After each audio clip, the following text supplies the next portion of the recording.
समस्त जन कल्याणे निरतं गुरुणा निरतं करुणामयं नमामि चिन्मयं देवं सद्गुरुं ब्रह्मविद्वरम्। हरिः ओम श्री गुरुभ्यो नमः। हरिः ओम।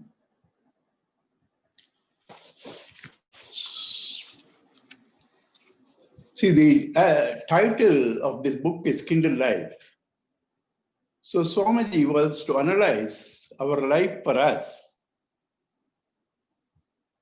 and wants us to see whether you are getting the best out of your life. As he is analyzing, he found most of the people, though they are all doing different things. One is an engineer, another is a doctor, another is a businessman, another is a teacher, yet there are certain basic factors behind all their actions. All of them love freedom because that's our nature. The nature of the self is essentially free. Absolute freedom is essential nature of me. And then independence, the very essence of manhood. More than all that, there are two pursuits which are common from a sinner to the saint: reversion to sorrow, craving for joy. Reversion to sorrow, craving for joy. These are the fundamental motives behind all actions. But normally we do not have any of them. We don't have freedom over anything. We don't have independence at all. And whatever we get in the form of joys are only seeds of future sorrow. The very remedies ignite another disease. Therefore, they try to analyze. Basically, life is a series of experiences. An experience has three ingredients: experiencer, experienced, and a relationship between them called experience. Normally, we think our life is made out of our possessions, our acquisitions, our relationship with the external world. Therefore, the entire emphasis is on the world of objects, emotions, and thoughts. This itself is not based on right thinking, because objects vary. The same object does not give happiness to all. And even to the same person at different times, it gives different experience. Therefore, to depend on objects for security and happiness is stupid. Mainly, they are also inert. Continuously changing. They are changing, you are changing. Between two changing things, where do you find security and happiness? So then they thought, thinking, where should this happiness be? Then they wanted to analyze the experiencer, the subject. They found that this experiencer, when he meets an object or a person, he apparently looks one entity, meets the situation with four different personalities of his: the physical, the emotional, the intellectual, and the spiritual. We have seen that with the example of a chocolate. You want to eat it, but you felt it is better for children, so you sacrificed your physical right for the sake of the children. Emotional satisfaction is greater than the body because mind goes everywhere. Body is confined to this place. And then you thought, oh, I even if there are many chocolates, I should not eat because it's neither given with respect, it is just thrown at me. So your intellectual value is hurt, you won't take. For the sake of the intellect, people have sacrificed their physical, their emotional needs, like freedom fighters.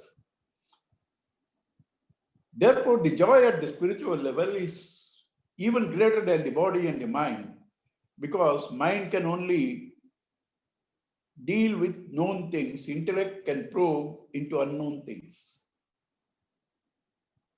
If you analyze this logic that whatever occupies a greater area has an operation in greater area, the joy is more. Where something is there everywhere, that joy should be the highest. That is the spirit, that is yourself. So if you tune to yourself, you get the happiness much more than the physical, emotional, and intellectual acquisitions. So therefore, they said, you want real happiness, lift yourself from this changing phenomena of the BMI and OET and look at the self. And you know that you are. That is the seat of highest happiness. Be there. Play with the world. This is the advice they have given.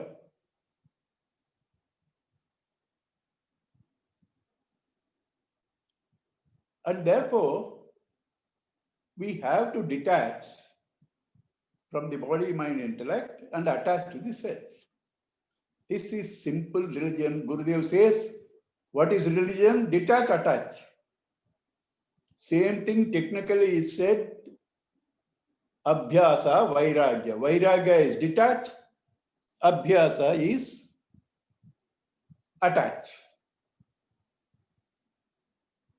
So detaching from the false, attaching to the real is all religion. So this has been discussed up to chapter 7, analyzing the four personalities. And in the 8th chapter, we've been told it is the mind that plays a major role, because out of the four, body is inert, spirit is constant, it doesn't change. If at all any difference is made in your life, it is the mind and intellect. So they have started analyzing the mind and intellect. The mind and intellect are also not the same for all. It differs from person to person, and for the same person, it changes differently. But that's all you can do, integrate the mind and intellect. Then do what? Focus it to the self. If you are poor, what do you do to get rid of poverty? Become rich. So if you are in the finite world of sorrows, rise yourself to the infinite joy that is your own self. They started further analyzing why this mind also is different to different people. It's not the same. Then they found another factor called vasanas. What are vasanas? Vasana is fragrance. After you eat, somebody says, why don't you take food? You say, I have taken. And they say, no, where so early? You will show your hand, see. If you had eaten with the hand, many people don't have that joy, they eat with the spoon. So the joy of eating with the hand has its own taste. So anyway, the food is gone, but the fragrance is left. That's called vasana. Action is gone, its footprints are left, likes and dislikes, which forms your subconscious mind, vasanas. It is these vasanas, to fulfill themselves, they have chosen the body, mind, intellect accordingly. They have chosen their environment of objects, emotions, thoughts accordingly. And they start directing the mind and intellect. They start directing the mind and intellect. So therefore, the vasanas have to be chastened and eliminated. Why chastened is enough? Why should you eliminate whatever even chastened, again finite, eliminate? What will I get if I eliminate vasanas? Array, the whole world of BMI, OET is nothing but a reflection of the self, the womb, in the vasanas, which alone gets split into BMI, OET, and BMI functioning in OET becomes the PFT, the ego. Yesterday I sent you all that diagram. If you had seen it, you will know it. If you had not seen it, better time, next time, have faith on me. If you had sent, there should be some meaning and see it. Because I know most of you wouldn't have seen it. That much faith I have on you. So, womb reflecting in the vasanas becomes the BMI, playing in OET as PFT, perceiver, feeler, thinker. BMI, body, mind, intellect, OET, objects, emotions, thoughts, PFT, perceiver, feeler, thinker. So ultimately, if you see, this entire BMI, PFT, OET are all vasanas. So if vasanas are eliminated, you don't become a zero,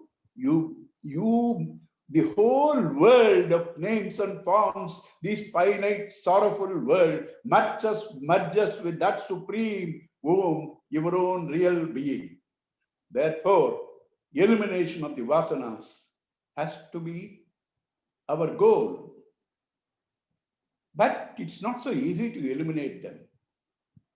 Therefore, first sublimate. Sublimation is change your low tendencies, negative tendencies that make you more and more dependent into positive tendencies like love, service. Selfishness is low tendency, ego is low tendency. Love, service, knowledge, these are all higher tendencies. They don't bind you that much. They give you joy. They make the instruments supple, the mind intellects supple, can be handled easily. So through good values, again primarily these values can be brought into three major heads. Brahmacharyam at the physical level, ahimsa at the emotional level, satyam at the intellectual level. Follow these three values as your guiding factors. As Swamiji says, three cornerstones of Hinduism. Develop noble qualities and gradually the mind intellect integrate, focus to the self. In long practice, the vasanas gets eliminated by themselves because the vasanas get their strength from you. Once you ignore them, focus to the self, the vasanas not getting any recognition, drop little by little, ultimately leaving you clean and pure. This is the scheme. This is the scheme. But is that so easy? They found how to do this. Again, 4 different methods broadly. There are several. 4 different methods they have found. For one who is very attached, Karma Yoga. For one who is least attached, Jnana Yoga. For one who has a balance, neither too attached nor too detached, Bhakti Yoga. For one in whom the very equipments have not developed, Hatha Yoga. Gurudev says, head and heart balanced Karma Yoga, heart predominant Bhakti Yoga, intellect predominant Jnana Yoga, none developed well Hatha Yoga. So these are the 4 methods that have been given to us to transcend this BMI, to focus to that self. These are being given to us in chapter 6, 7, and 21. 6, 7, and 21. Because there are some people who accused me recently that I do not follow Gurudev's book. So that's why I'm giving you including page numbers, chapter numbers. Whatever I talked till now, the first portion is there up to 8. And then Vasanas in 9. Karma in 10 and 11. I'll come to karma now. And then the whole thing is connected because up to here, how to transcend has not been said clearly. So in 21, he gives that topic. But what is the principle behind this integration?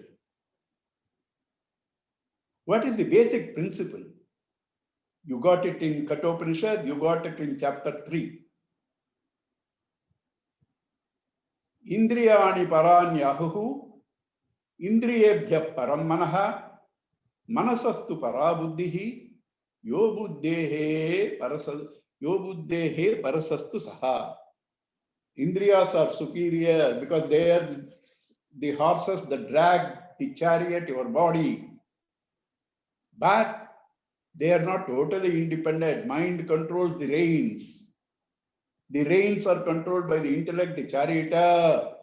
What type of charioteer? One who has the vision of the Saha, the truth principle, the self. He alone can control well. So turn your attention to the self. The intellect becomes clearer, can hold the reins, the mind, can lead the horses, the senses in the path of the objects to the destination safely. This is the scheme, basic scheme. But again, it's not easy. Where you are involved in day-to-day activities, living itself is a challenge. So many people cutting your throat. All problems. Where to think of karma yoga? You will always say, this is my karma, my karma, karma. Karma yoga, you cannot think. Similarly, jnana, where is the possibility? All the time agitated. This problem, that problem. Where? Not possible. Then how bhakti is? Bhakti is possible because only when you are down everywhere, you go to God. Everywhere you are down, you go to God.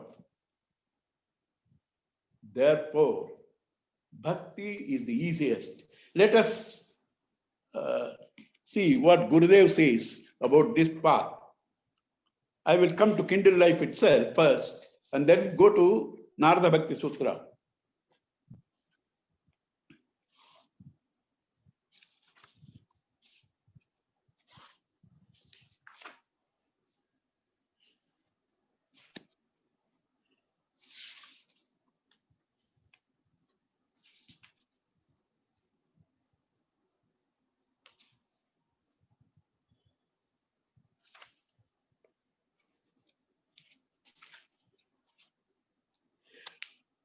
page 125. Of these four methods, bhakti is the path that can serve the majority of the people all over the world at all times, since man is essentially a creature of emotions and sentiments, of impulses and attachments. For this reason, we find that in almost all the religions of the world, the emphasis is on the path of devotion, and rarely, if at all, do we find people believing that selfless work also can be conducive to self-development. We may safely say that the mystical path and the path of pure knowledge are the exclusive techniques which the incomparable genius of the rishis alone could have given to the world. Bhakti, or the path of devotion, is most appealing to the personality of mankind, especially to those who have the sad experience of unrewarded love, unappreciated kindness, and unrequited sympathies. An emotional creature cannot feel happy unless his emotions are in chorus, sung back. Where there is no emotional echo, there the psychological satisfaction stops to throb, choked by the own unrewarded emotions. It gets strangled by the sweetness of his own sentiments. Such an individual finds an ample field for loving the Lord, who in himself represents the ideal of inexhaustible love, infinite kindness, and endless sympathy.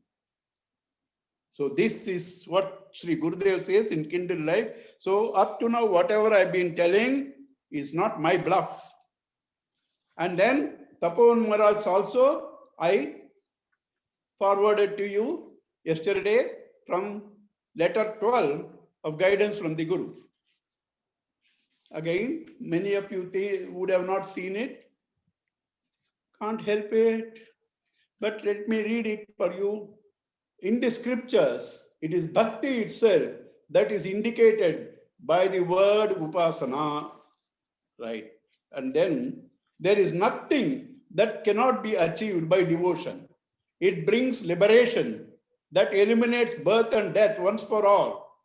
Of course, the means to liberation is jnana, but that jnana to obtain by wholehearted devotion. Dadami buddhi yogam. Bhagavan says, I, out of my compassion, anukampartham, dadami buddhi yogam, I shall give you the wisdom that you need in Gita. Krishna blesses his devotees, giving them light of jnana, which destroys the darkness of ignorance together. Thus, with none of the Herculean labors required to attain Brahma Jnana, the devotee assumes it through the grace of his chosen deity. Simple. But you may say, oh, I am going to temple every day. I do puja every day. I chant Sahasranama every day. But I have not got this. Gurudev makes a small difference. Today, our Himabindu, who transcribes for us, sent that beautiful message.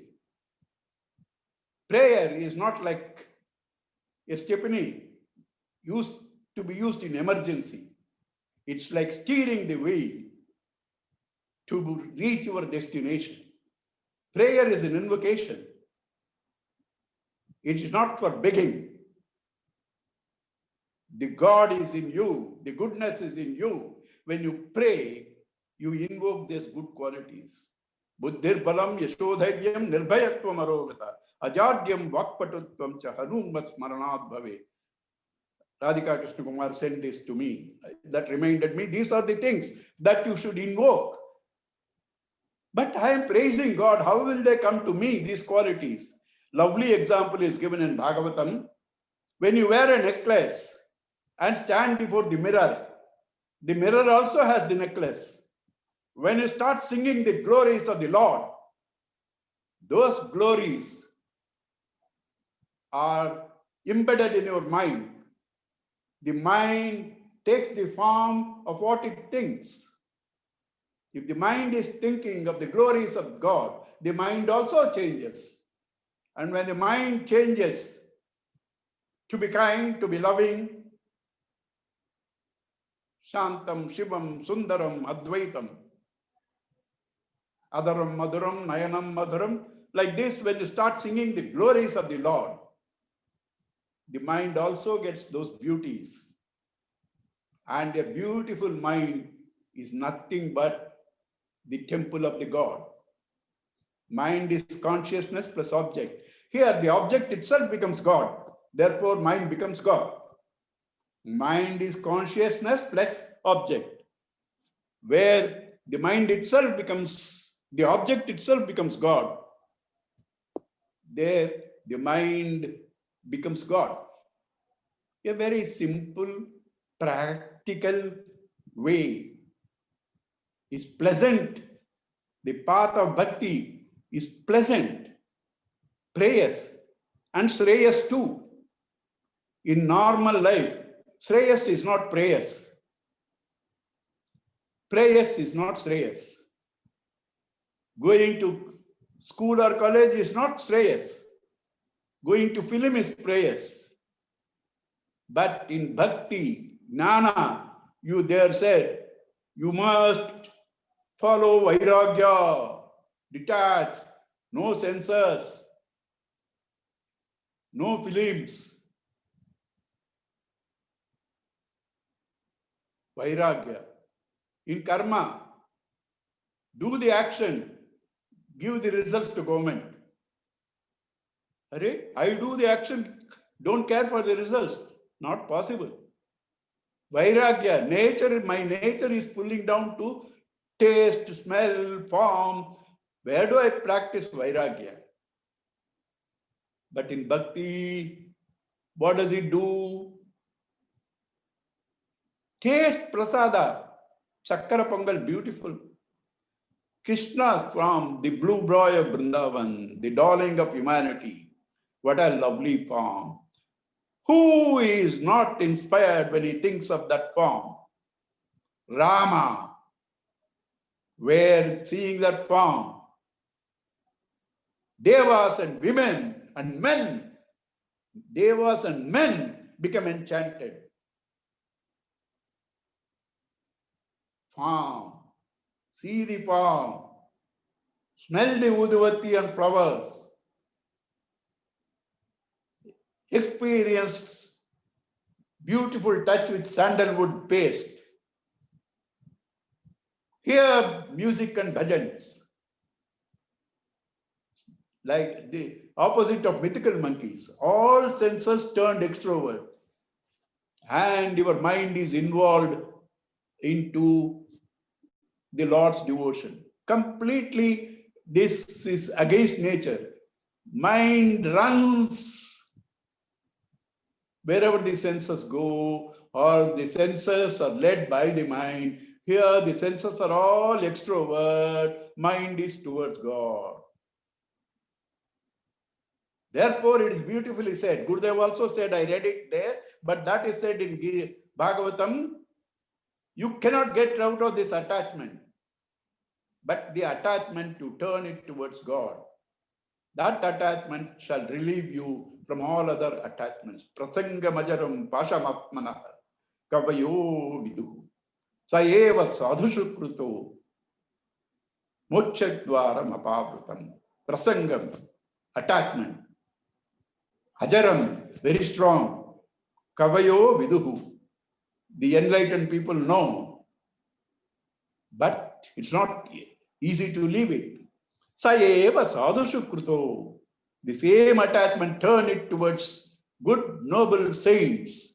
Mokshadvaram apavrutam. The gates of heaven are open to you. You know, in the temple, there are so many obscene, sculptures. Does your mind go to them when you are in the temple? That is why they put it in the temple. This I heard it from Gurudev. Because if there in the temple, your mind does not go to them, only God. You know that even outside, shifting your mind to God, the senses cannot tempt you. That is the basic principle. Turn towards the Lord. How many beautiful people you have seen in the world? Today they have all become like faded flowers. But the Lord Krishna, for centuries, Rama, eons, they are still beautiful. Temple, my mother Karpagambal, I used to go every day after the tennis there. My friends used to make fun of me. This fellow in the evening, he slips off. In their own language, I told them, when they asked, where are you going? I told them, I go to see the most beautiful lady in the town. My mother, my Karpagambal. She's the same beautiful.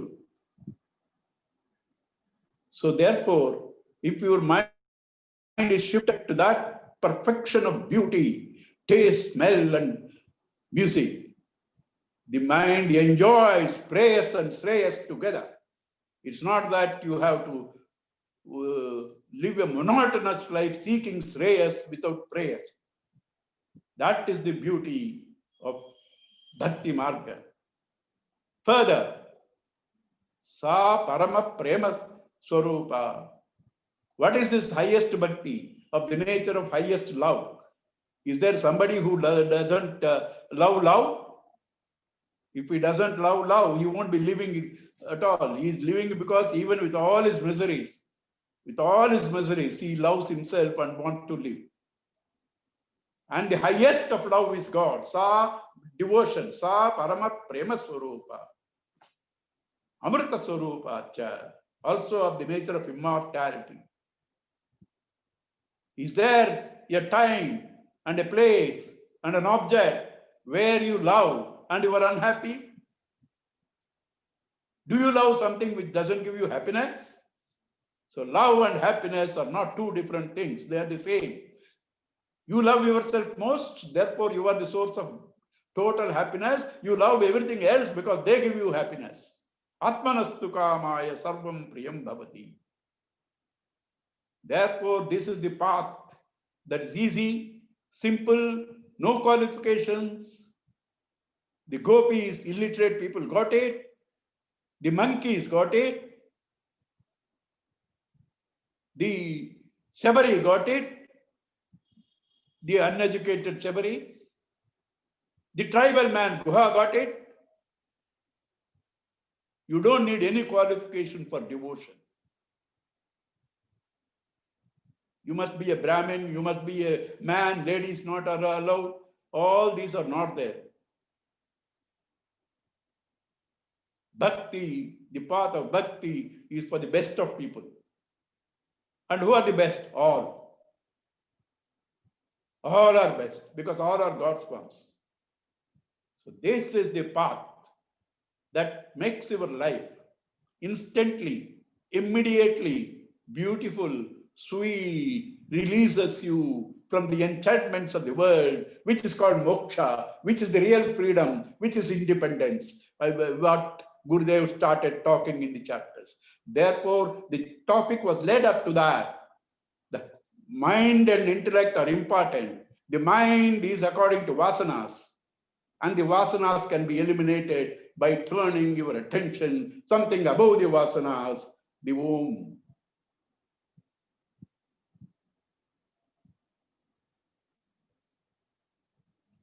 Right?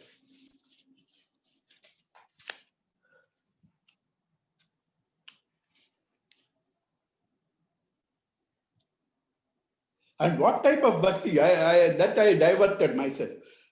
I go to temple, I do this, I'm a bhakta. No, Bhagavatam says, ahaituka, avyahata bhakti.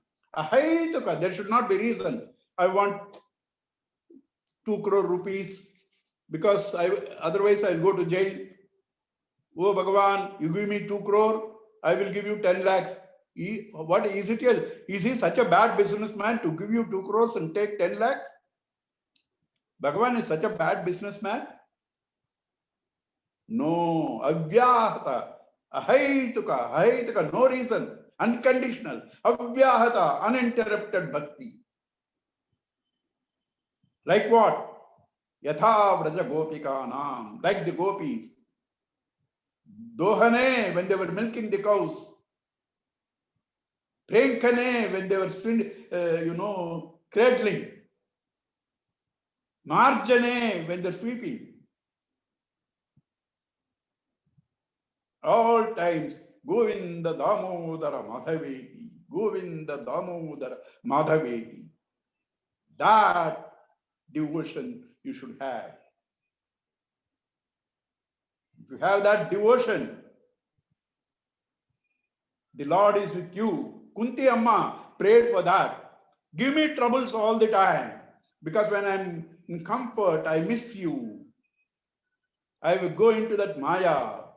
When I am suffering, I crave for you. And when you are with me, where is suffering? When you are with me, there is no suffering. And the very cause of this suffering, the births and deaths go. Therefore, Vipadas Santunaha, oh Lord, give me all the time calamities. This is what Kunti Amma prays. A mother who has gone through nothing but calamities, at the end of our life, prays for God to give calamities. Because when the Lord is there, calamities are no calamities. Without him, your prosperity is no prosperity. Sampado naiva sampadaha, sampado samsmarane harehe, vipado naiva vipadaha, vipado vismarane vishnu. Sampadaha, prosperity is no prosperity. Real prosperity is remembering the Lord. Vipado naiva vipadaha, your adversities are no adversities. The adversities are forgetting the Lord.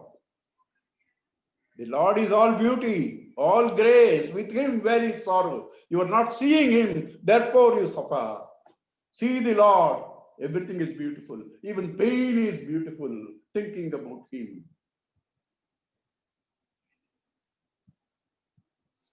And how does this bhakti purify? What a beautiful statement made in Bhagavata.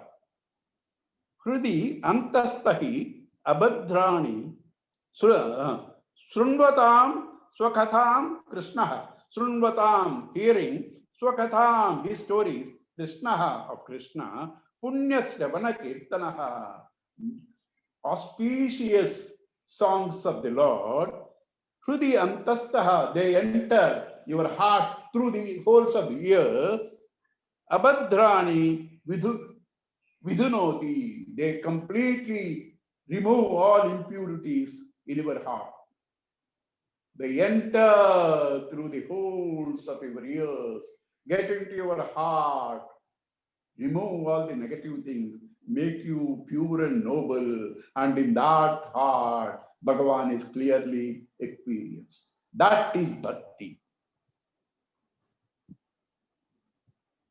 Let me read Narada Bhakta Sutra what Gurudev says.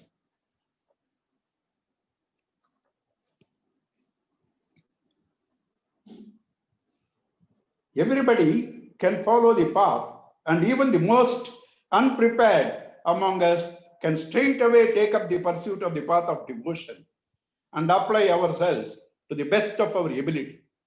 In short, while all other paths can help us only from a given starting point of achieved perfection, devotion can help us evolve from whatever level we are in any given moment.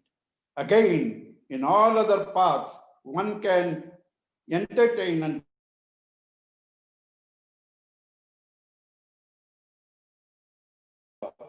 you cannot fall further.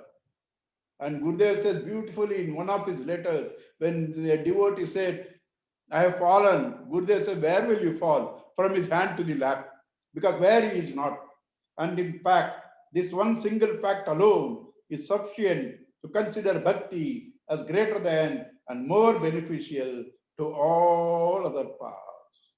Besides, the pursuers of the other paths have perhaps a greater chance of forgetting the Lord in their anxious pursuits.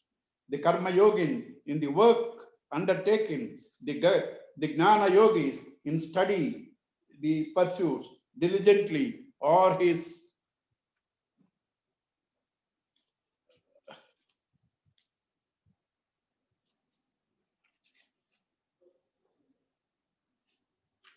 or the yogins in the regular practices of contemplation may probably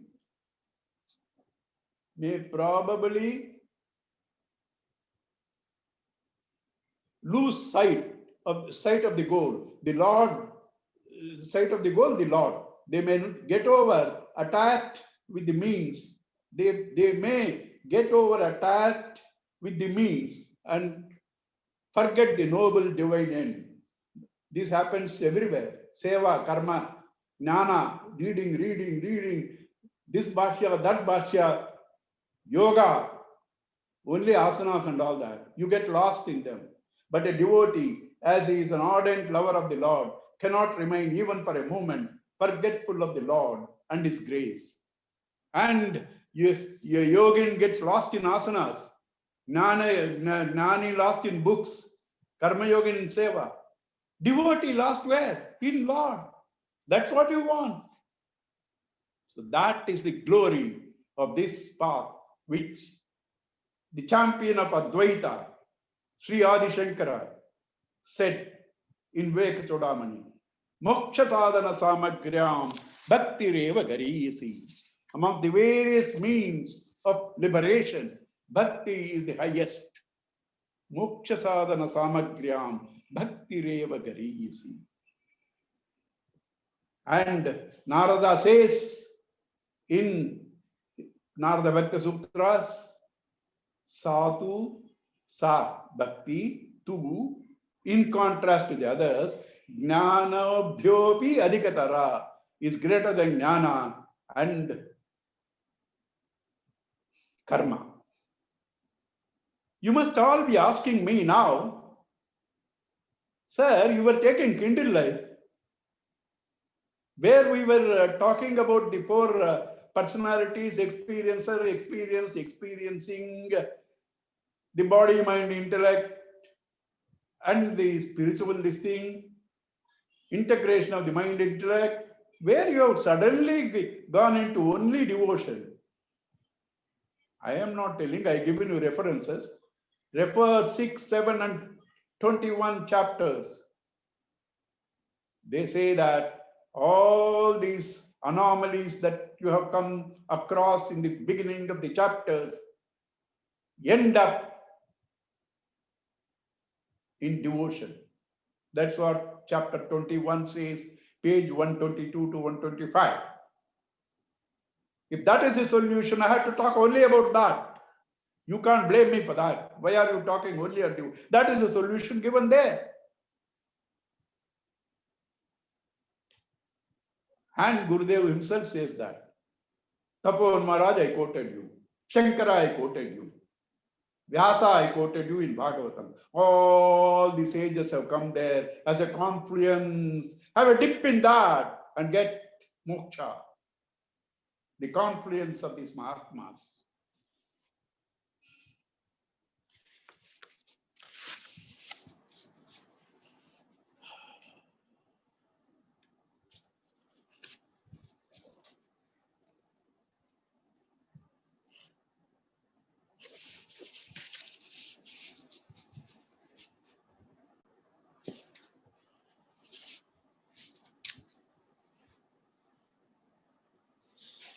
So,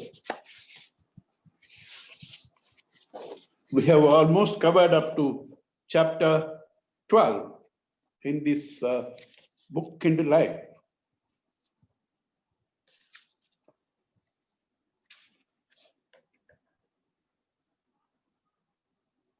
So, if the ultimate sadhana in all these paths is to integrate the mind and intellect, means what? Bring the mind under the control of the intellect. That way you master the mind. You, the spirit, closest is intellect. Through the intellect, master the mind. That is religion. That is what chapter 12 says. Master the mind and you master the world. This was also given, in my ICF class 6 in 1985. A lot of things I learned from them, which I don't forget even today. In fact, one of the episodes of Tapovan Maharaj, today there is no context for that, therefore I am not going to tell you. I have never had it anywhere, even after checking up. I heard it from ICF chiefs. They said this to me. Later on, now it comes in all apps also, that the father tore the globe and gave the son and to ask him to assemble and bring it as soon as possible. The boy brought it in 2 minutes. The father asked, what did you do? How did you do so quickly? I saw there is a man behind the globe. Globe I cannot assemble. Man, head, hands, legs I assembled, and the globe is perfect. So you are perfect, the world is perfect. Master the mind, you master the world.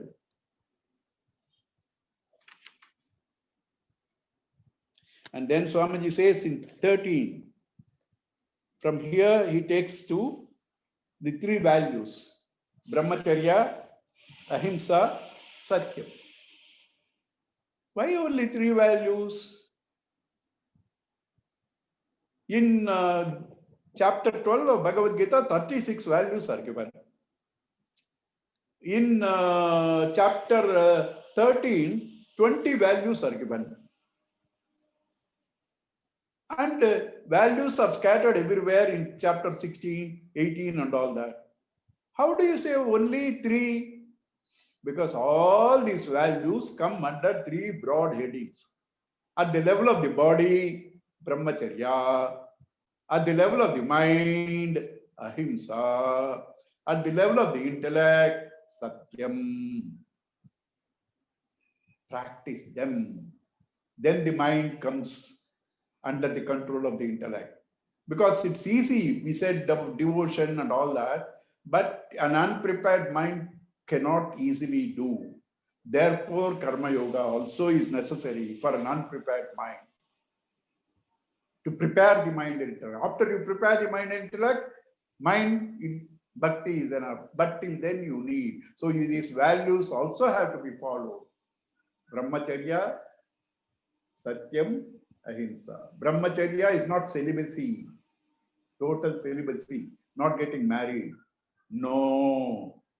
Brahmacharya, the mind should constantly, eternally wander in Brahman. Brahmacharya, wander in Brahman. When a mind wanders in Brahman, where it can think of senses, that is the beauty of devotion. All the controls you've been told, Shamadama and all that, become byproducts. You don't have to practice Shamadama, mind control in devotion. When you are thinking of God, how can you think of paltry, third-rate things? So Brahmacharya is to revel in God. It doesn't matter where you are, Yogarato va, Bhogarato va, Sangarato va, Sangavihina, Yasya Brahmani Ramate Chittam Mandati Nandatkeva. Satsangatve, Nissangatvam, Nissangatve, Nirmogatvam, Nirmogatve, Nischalatatvam, Nischalatatve, Jivan Mukti. So therefore, Brahmacharya is not mere physical abstinence. It is where the mind is. That is important. Moderation is Brahmacharya. Chapter 6, Gita says, Yuktahara viharasya, yukta chestasya karmasu. Moderation in eating, sleeping, and entertainment, and in all your actions. That is Brahmacharya. Ahimsa, not physically not injuring. Doctor operates on your toe and removes the toe. He is not cruel. You pay him and say thank you. Ahimsa is at the mental level. Beautiful Valluvar Kural, only one I know, but it is beautiful. Teenal suttapun arum, navinal suttapun arade.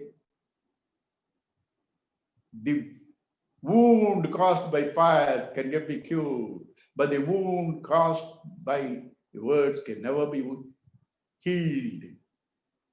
That is Ahimsa. Then Satyam.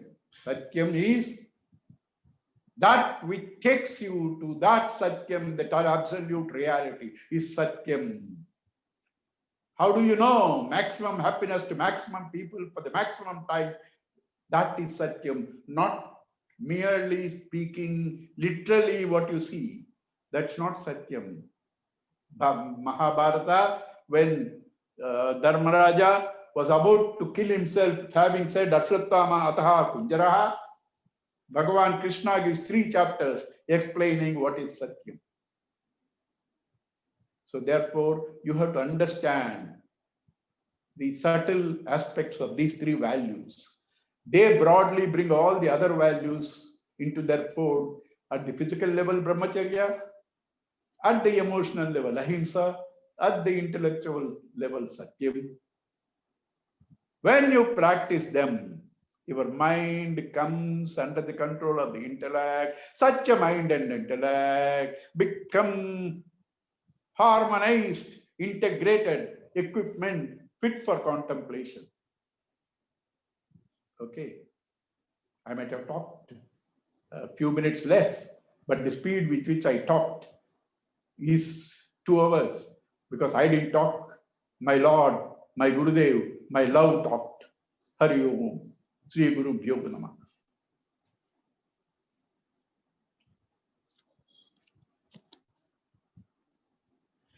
Okay, shall I close?